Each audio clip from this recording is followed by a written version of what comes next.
Hello guys, स्वागत है आप सभी का आज की इस वीडियो में। एंड आज की इस वीडियो में हम लोग देखने वाले हैं, जैसा कि मैंने प्रॉमिस किया था हमारे लॉन्ग लेक्चर्स में, जो अगर आपने नहीं देखे हैं तो उसके जो आई कार्ड्स होंगे वो कहीं ना कहीं यहाँ पे प्लेस कर दिए गए होंगे, नहीं तो डिस्क्रिप्शन में वो लिंक जरूर दिए गए होंगे लेक्चर्स के। तो जैसा कि मैंने आप लोगों को प्रॉमिस किया था कि हम लोग इस सीरीज के दौरान एक और नई सीरीज चला रहे होंगे, जहां पे हम लोग उन क्वेश्चंस को हम लोग देख रहे होंगे जो मोर कॉमनली आते हैं हमारे एकेटीयू के एग्जाम्स के अंदर या किसी भी कॉलेज एग्जाम्स के अंदर। एंड हम लोग देखेंगे कि जब भी वो क्वेश्चन स्ट्राइक होते हैं तो हम लोग उसे कैसे एनकाउंटर करेंगे, साथ ही साथ में उसे सॉल्व कैसे करेंगे। So without any further delays, let's get into the video. So यहाँ पे अगर मैं बात करूं, जैसे मैं यहाँ पे स्क्रीन पे मैंने एक क्वेश्चन लिख के रखा हुआ है कि write a program to find the whether the number is even or odd. तो ऐसे क्वेश्चन में मैं प्रोग्राम को ब्रेक डाउन करूंगा उसके लाइंस के साथ ही। फॉर एग्जांपल यहाँ पे दिया हुआ है कि write a program to find whether a number is even or odd. तो यहाँ पे मेरे को एक प्रोग्राम लिखना है कि नंबर इवन है कि ऑड है। ठीक है, कोई भी नंबर अगर हमें चेक करना है, या हम कह सकते हैं कि किसी भी नंबर की डिविजिबिलिटी अगर चेक करनी है, तो we should have a idea कि कौन सा ऑपरेटर वहां पे काम आएगा। फॉर एग्जांपल मुझे कोई नंबर देख चेक करना है कि ये नंबर क्या 3 से डिविजिबल है कि नहीं। तो ऐसे में मैं किसका इस्तेमाल करूंगा? मॉड्यूलस ऑपरेटर का इस्तेमाल करूंगा। अगर आपने मेरा फर्स्ट लेक्चर देखा हुआ है, फर्स्ट यूनिट लेक्चर देखा हुआ है, तो मैंने वहां पे डेटा टाइप्स को डिस्कस किया हुआ है। तो वहां पे मैंने आपको बताया था कि जो अर्थमेटिक ऑपरेटर्स होता है उसके अंदर एक ऑपरेटर होता है जिसको हम कहते हैं मॉड्यूलस ऑपरेटर। मॉड्यूलस ऑपरेटर का काम क्या होता है? It provides a reminder. For example मैं कहूँ कि 27 इज डिविजिबल बाय 3, तो ऑब्वियसली बात है it is divisible by 9, 9 times divisible है। एंड रिमाइंडर क्या मिलता है हमें? इसका 0, या क्रॉस लगा देते हैं तो हमें रिमाइंडर क्या मिलता है? 0। लेकिन अगर यही मैं चीज कह दूं 28, तो हमारे को रिमाइंडर क्या मिलेगा? 1 मिलेगा। And it will continue, but the basic reminder we will get is 1। तो ऐसे सिनेरियो में जब हमें चेक करना है कि क्या नंबर इवन है या ऑड है, तो वी हैव अ आइडिया कि कोई भी नंबर अगर इवन होगा तो उसके लिए क्राइटेरिया क्या होगा? The number should be divided by 2, provide a reminder of 0। अगर ये क्राइटेरिया उसने फॉलो किया तो we will get the even number. तो ऐसे में हमारा अप्रोच क्या रहेगा, या हम कह सकते हैं उसके लिए हम लोग सूडो कोड क्या लिखेंगे। तो सूडो कोड लिख दीजिए आप। पहले तो आपको क्या करना पड़ेगा? प्रोग्राम स्टार्ट करना पड़ेगा। देन उसके बाद यूजर से इनपुट लेना पड़ेगा। राइट, यूजर से इनपुट लोगे, वही आपको क्या करना पड़ेगा? एनालाइज करना पड़ेगा। एनालाइज करने के बाद आप जैसे कहते हो चेक इनपुट, इफ इवन, अगर इवन हुआ, इफ इवन तो क्या करना है? प्रिंट करना है यस, ये नंबर क्या है? इवन है, अदरवाइज एल्स, प्रिंट नो। यही दो सिनेरियो होंगे, या तो इवन होगा तो yes, otherwise no. And last आपका स्टेप रहेगा एंड करना। ठीक है, देखो वैसे तो मैं सूडो कोड को ज्यादा प्रमोट नहीं करता हूँ, लेकिन आपके एकेटीयू एग्जाम्स के पॉइंट ऑफ व्यू से, एकेटीयू के एग्जाम के पॉइंट ऑफ व्यू से, ये एक तरीके से आपको हेल्प देगा, बूस्ट करेगा। कैसे? क्योंकि ये जो अगर आप सूडो कोड लिख के आते हो तो टीचर के माइंड में एक चीज दे देगा कि यू आर लॉजिकली स्ट्रांग, आपको ये क्वेश्चन लॉजिकली आता है।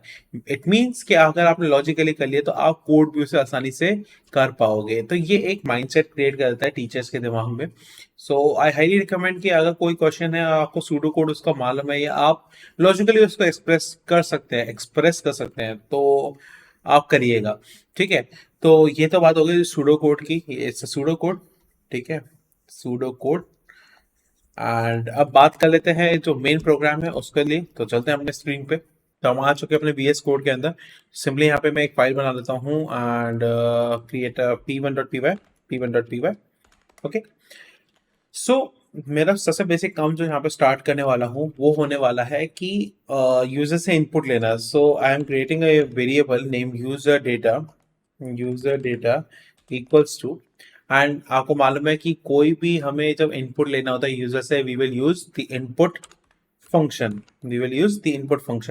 एंड इसी के अंदर मैं एक स्ट्रिंग भी लिख देता हूँ कि एंटर द नंबर।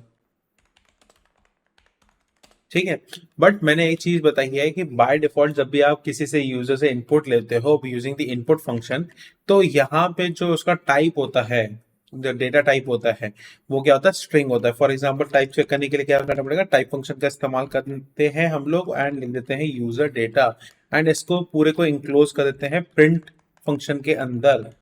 ओके, अब अगर मैं प्रिंट फंक्शन के अंदर इसको इंक्लोज करता हूँ एंड मैं क्या करता हूँ, रन करता हूँ अपने फाइल को, that is p1.py and to run a file, या तो आपके पास अगर VS कोड है तो कोड रनर का आप इस्तेमाल कर सकते हैं, नहीं तो अगर टर्मिनल में रन कर रहे हैं तो आप सिंपली लिख दीजिए पाइथन स्पेस एंड जो भी फाइल का नाम हो, लाइक मेरे केस में p1.py है तो मैं वो प्रेस कर दूंगा। तो यहाँ पे मुझसे वो प्रॉम्प्ट पूछ रहा है कि कौन सा नंबर एंटर करना है। फॉर एग्जांपल मैं भी कुछ भी नंबर एंटर करता हूँ, 89 एंटर किया, तो ये कौन सा क्लास का है, स्ट्रिंग क्लास का है। ठीक है, मुझे मालूम है क्लासेस आपको नहीं मालूम है, नो इश्यूज, लेकिन ये जो हमें इंडिकेट कर रहा है वो ये है कि इसका डेटा टाइप क्या है, इसका डेटा टाइप है स्ट्रिंग।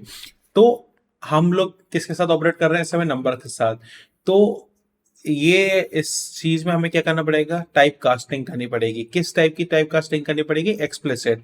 नहीं मालूम है फर्स्ट यूनिट चेकआउट कर लेना, क्योंकि ये फर्स्ट यूनिट की जो बेसिक्स हैं वो आपको पूरे यूनिट्स के अंदर जितने भी यूनिट्स हैं सब में हेल्प करने वाली है। तो यहाँ पे हम लोगों ने क्या किया है, यहाँ पे हमें इसको टाइप कास्ट करना पड़ेगा। टाइप कास्ट करने के लिए हमें क्या करना पड़ेगा, फंक्शंस का इस्तेमाल करना पड़ेगा। तो हम क्या करते हैं, इसको इंक्लोज कर देते हैं विद इंट फंक्शन।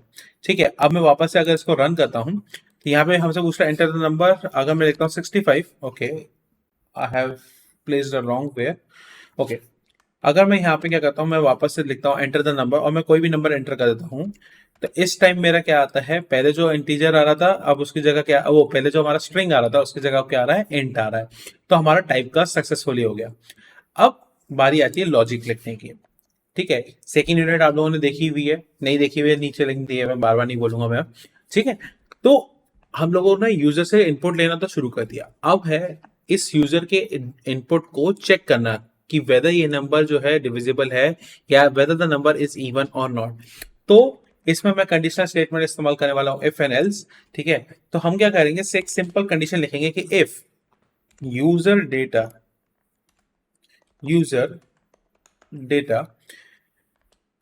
मॉड्यूलस, ठीक है, मॉड्यूलस 2 इक्वल टू 0। तो यहाँ पे हम लोग क्या कर रहे हैं, एक सिंपल इफ कंडीशन लेके बैठे हुए हैं हम लोग, एंड इसमें हमने क्या किया, यूजर से हम लोगों ने डेटा लेना तो शुरू कर दिया। अब हम चाह रहे हैं कि यूजर डेटा को हम कंपेयर करें किससे, देखते हैं। तो हमने कहा कि हमारा ये यूजर डेटा का के एक वेरिएबल है और इसके अंदर कोई वैल्यू आती है। फॉर एग्जांपल मैं इस टाइम के लिए वैल्यू ले लेता हूँ, 17 वैल्यू आ जाता है। ठीक है, तो मैंने क्या करा है, कंडीशन में लिखा है कि अगर 17 मॉड्यूलो 2 इक्वल टू 0 हो जाए तो हम क्या लिख देंगे, yes it is a even number. Else अगर ये चीज नहीं होती, अगर ये इफ कंडीशन में ये चीज वैलिड हुई, ये कंडीशन चेक हुआ और ये वैलिड हुआ, तो ये तो चीज प्रिंट हो जाएगी। अदरवाइज एल्स, एल्स पार्ट में हमने कह दिया है कि नो कर दें, क्योंकि यहाँ पे सिर्फ दो ही कंडीशन है, होगा या नहीं होगा, इसके अलावा और हम कुछ चेक नहीं कर सकते हैं।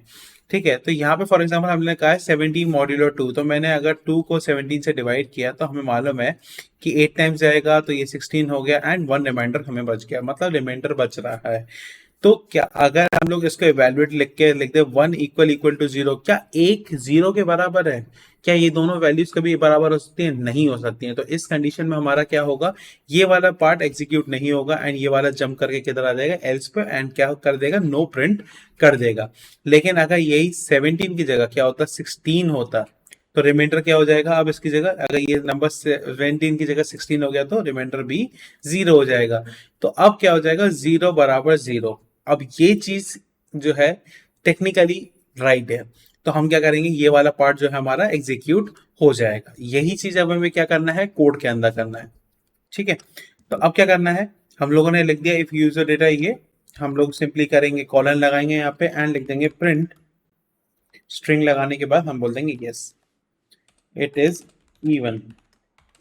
ठीक है, या फिर हम लोग और भी एक चीज कर सकते हैं जिसको हम कहते हैं एफ स्ट्रिंग, तो फॉर्मेटिंग स्ट्रिंग का इस्तेमाल करेंगे यस, और जो नंबर हम लोगों को यूजर डेटा से आया है हम बोल देंगे यस, यहाँ पे लगता है कर्ली ब्रेसेस और उस वेरिएबल का नाम जिसमें वो डेटा स्टोर्ड है, तो हम बोलेंगे यस नंबर, ये जो भी नंबर आएगा it is even, yes it is even.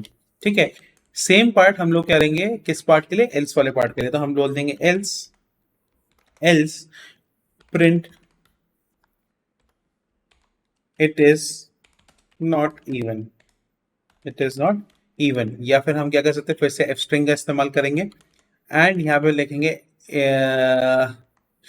यहाँ पे इट हटा देते हैं एंड ये वेरिएबल लगा देते हैं, हम बोल देंगे यूजर डेटा। ठीक है, अब हम अपने टर्मिनल को लेके आते हैं, इसको थोड़ा क्लियर अप करते हैं, CLS स्क्रीन साइज थोड़ा सा बड़ा कर देते हैं। और अब मैं इस प्रोग्राम को अगर रन करता हूँ तो मुझसे पूछता है enter the number. For example मैंने एंटर किया 89, तो 89 इज नॉट इवन। लेकिन फिर से मैं प्रोग्राम रन करता हूँ और मैंने बोला 88, यस 88, इट इज इवन। तो इस तरीके से आप क्या कर सकते हो, छोटे प्रोग्राम्स को लिख सकते हो। आई होप आपको ये वीडियो पसंद आई होगी, मैंने बहुत अच्छे तरीके से डिटेल में लिया हुआ है। एंड मैं आपको सजेस्ट करूंगा कि इसकी वीडियो की स्पीड जो है वो थोड़ा सा तेज कर लीजिए, वैसे मेरा पेस तेज है ही।